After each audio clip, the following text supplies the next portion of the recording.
السلام عليكم ورحمة الله وبركاته. أهني الكل عراقي وعراقية بهذا اليوم الوطني العراقي 93. وأهني كل عراقي يشاهد المقطع وحتى ما شاهد المقطع.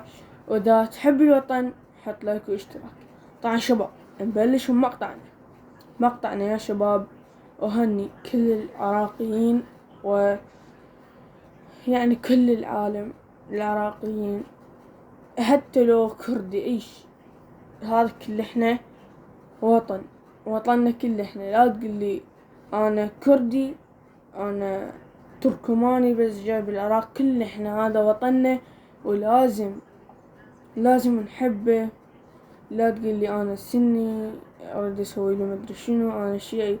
كل احنا عوفونا من هاي السوالف، كبار ولا صغار، عوفونا من كل هاي السوالف. اهم شي هو حب الوطن، ويعني شنو تحب لوطنك، تسعى لوطنك. يعني مو تجيني تقولي هيك وهيك، انا الوطن شو مسويلي؟ الوطن هسه اذا انت تقول انا ما ادري انا شنو وطني، هاي اذا ما تريد وطنك اطلع من عندي يلا. هسه يقولي ما عندي فلوس، اسكت احسن لك. كله يبقى هذا وطننا، شغلنا النشيد الوطني.